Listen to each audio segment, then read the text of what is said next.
The accounting happened first. Okafori's final report to the assembly was 17 pages long. It was not written in the language of grievance or accusation. It was written in the language of specifications and outcomes, the language Okafori spoke as naturally as breathing. It described, in precise and neutral terms, what the Velkarath Coalition had done to Earth 10,000 years ago, cross-referenced against every verifiable record that humanity had kept, and then set those facts against what the campaign of the last 3 months had produced. The Draven had lost 41 ships. They had lost power generation capacity, equivalent to what ran 2 of their 6 star systems for 6 months. They had lost 7 communication hubs.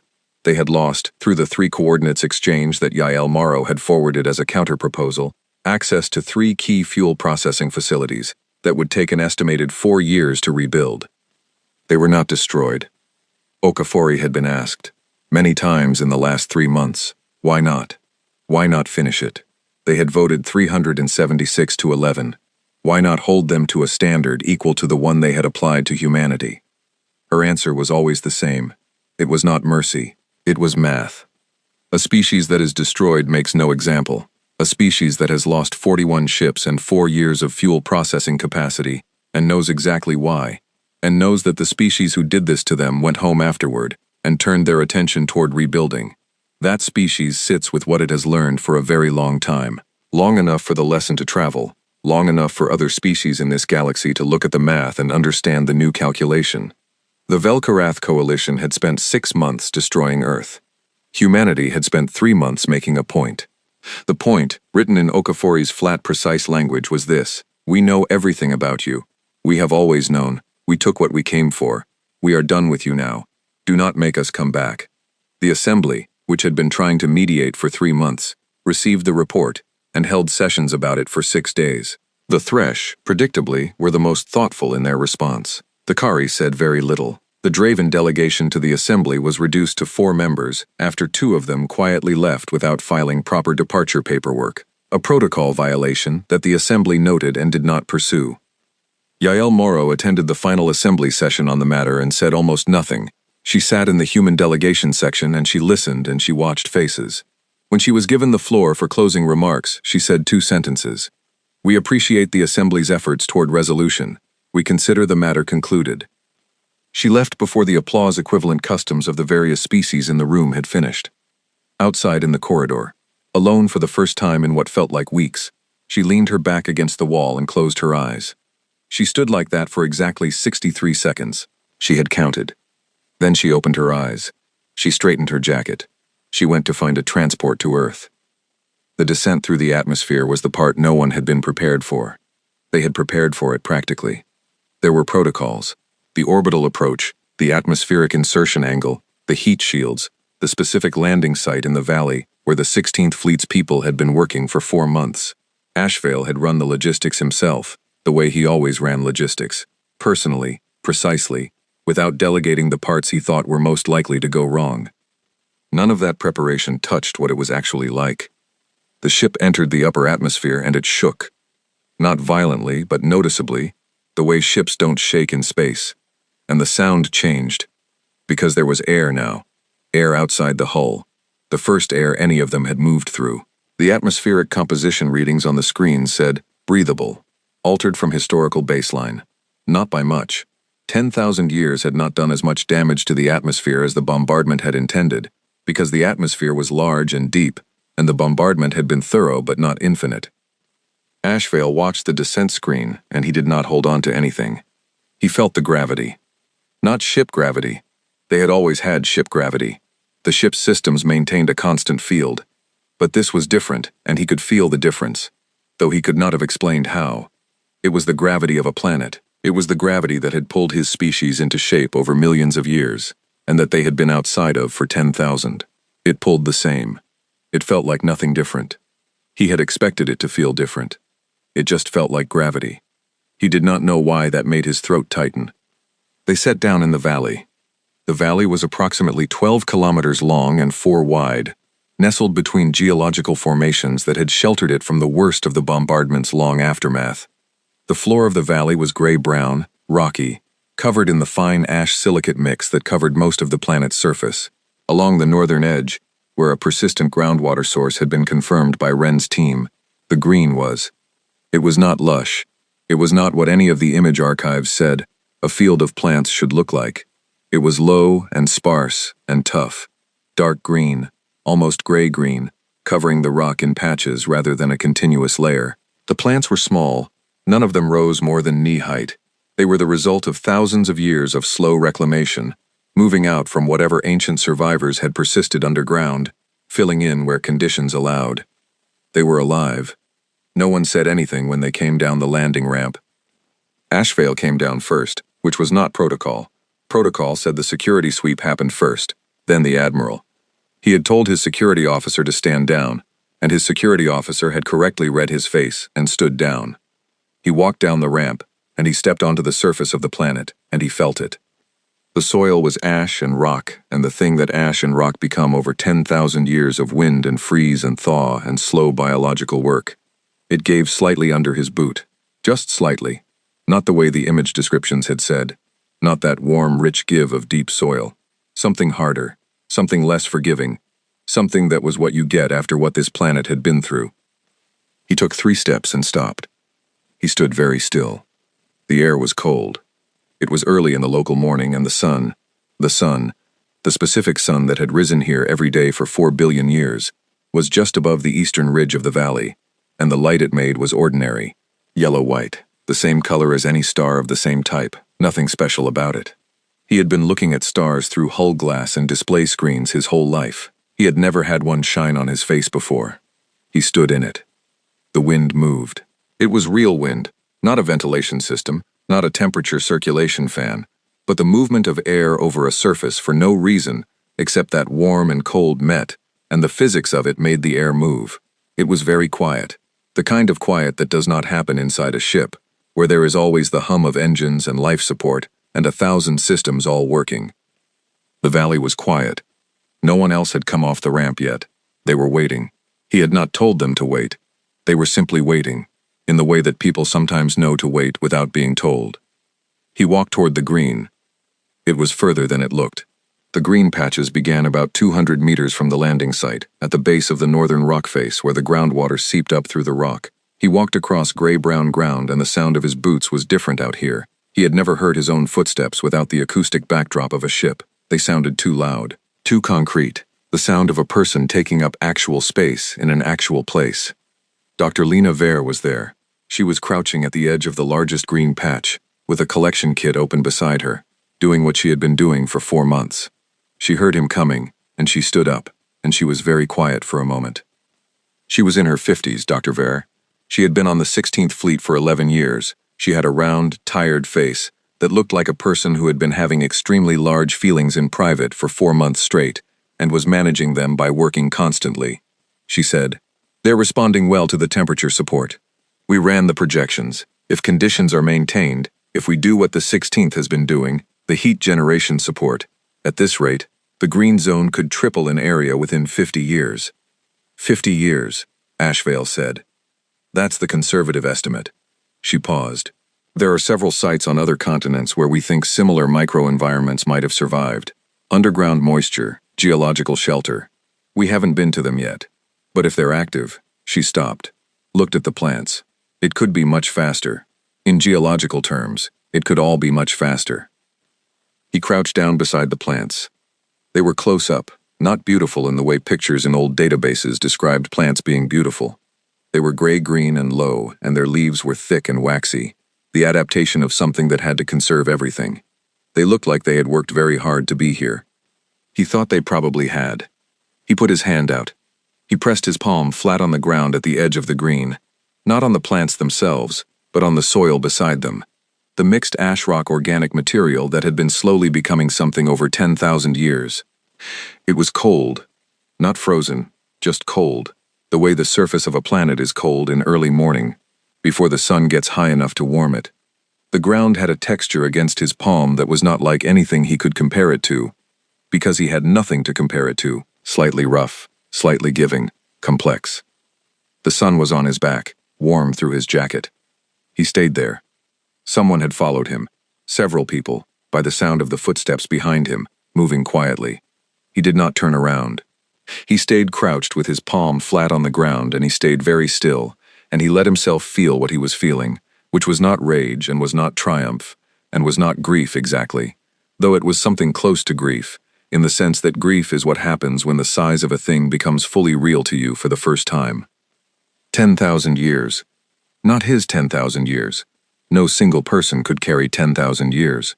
But the weight of it was in him, the inherited weight, the generational weight, the weight of every person who had carried the record and the ceremony, and the vial of ash, and the child named after a relative, who had never been born on a ship. All of it was in him the way your family is in you, not as memories you can access but as something structural, something you are made of. His palm was flat on the ground of earth. He thought, I am the only person in history to have stood here and known what 10,000 years meant from the inside. He thought, there is no word for this. He thought about the vial of ash that Councilwoman Dreyer had placed on the table, and what it would mean to bring that ash here and let it go, let it fall back into the ground it had come from. He thought about Powell Suda. He thought about a woman named Amara Okafor with a container of soil samples she carried off a burning world. He stayed on the ground for a long time. When he stood, his palm was black. Ash, dark soil. Whatever mixture of 10,000 years of accumulation this ground was made of. He looked at his hand. Someone behind him took out a recording device. He heard it, and he turned and shook his head slightly. The person lowered it. He did not wipe his hand off. He held it at his side, palm out, and he turned and looked at what was behind him. They had all come off the ships. Not just the crew of his own vessel, the people from the 16th Fleet's ships, the people from the other fleet elements that had entered orbit in the last 24 hours. Hundreds of people, standing on the valley floor, spread out across the gray-brown ground, not arranged in any order, not in formation, just people standing on a surface under a sky. Some of them were crouching like he had crouched, touching the ground with their hands. Some of them were standing very still with their faces up, looking at the sun. Some of them were crying. Some of them were not crying, but their faces were doing something that had no name. Some of them had walked to the edge of the green zone and were standing looking at the plants with the same expression people use when they are looking at something they have known about their entire lives but never seen before. That expression sits somewhere between recognition and shock. The face of a person seeing something they always knew was true, finally being true in front of them. No one was speaking. Ashvale stood and looked at them, at hundreds of human beings standing on the planet that was their origin, and their loss, and the thing they had been moving toward for longer than any of them could hold in their minds. And he had the thought that he would have again many times in the days and months and years that came after this. We made it. Not triumphant, not celebrating, just factual, true, the same tone he used for tactical reports and logistics assessments. We made it. The assembly formally acknowledged the situation 2 weeks later. They did not call it a return. They called it a reoccupation of historically significant territory, and passed a resolution of recognition that used 14 carefully worded paragraphs to say what could have been said in one sentence. Yael Morrow received the resolution and sent a one-line acknowledgement and did not read it again. The Thresh sent a separate communication, not through the assembly, directly to the human delegation. It was one paragraph. It said, "We hope what you found is what you needed it to be." It was not signed by Voshan. It was signed by an aide, whose name Yael did not recognize. She found out later that the aide had been born on the Thresh homeworld, in a city that had been rebuilt 4 times over 4,000 years, and had grown up hearing about the coalition as history, rather than living memory. She thought about what it meant to carry history rather than memory. She thought about the difference between those two things. She thought maybe it was not as large a difference as she had always assumed. She kept the communication. She did not reply to it yet. It was the kind of communication that deserved a reply that she was not ready to write. Commander Okafor arrived 2 days after Ashvale. She came down alone. She did not tell anyone she was going to the valley. She took a small shuttle, flew it herself, landed it at the secondary site that Wren's team had established at the east end. She walked to the green zone. She stood at the edge of it for a long time. Then she sat down, not dramatically, just sat down on the ground, cross-legged, in front of the nearest cluster of plants, and she looked at them. She took off her jacket because the sun was warmer now, later in the day, and she pushed up the sleeve on her left arm. She held her wrist with the tattoo over the soil, not touching it, just held it close, the name facing down toward the ground. She stayed like that for a while.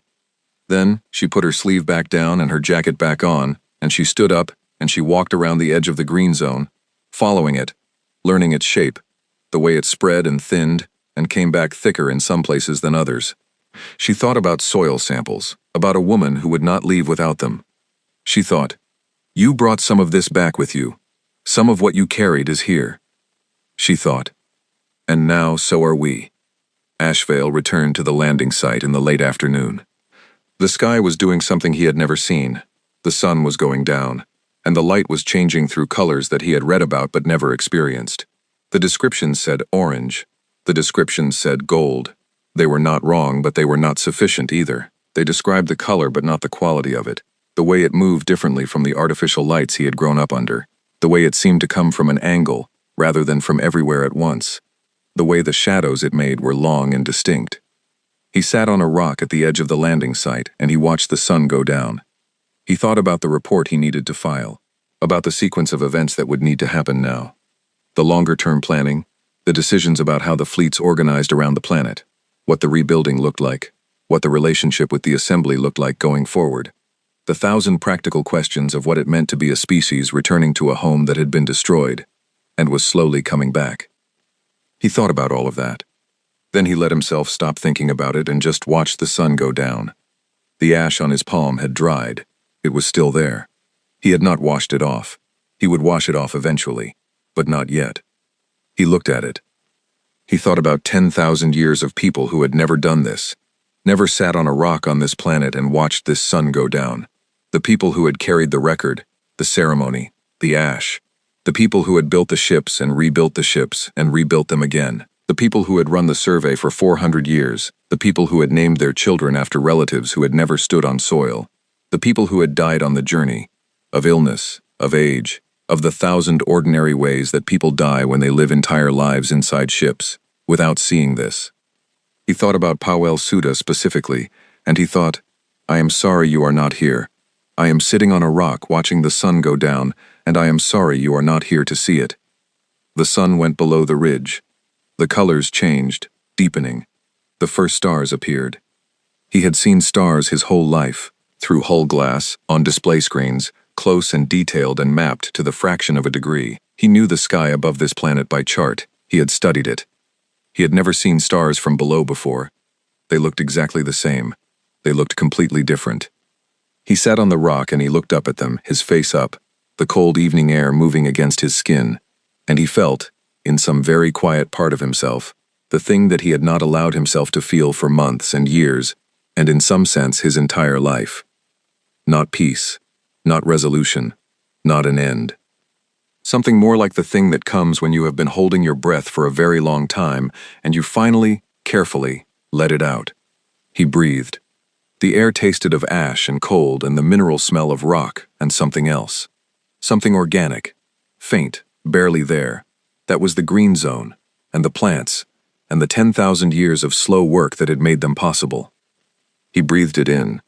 Below the ridge, fully gone now, the sun was setting on a planet that had burned and been dark for a very long time. The stars came out. The ash stayed on his hand. The green things grew. None of this resolved the other. All of it was true at the same time.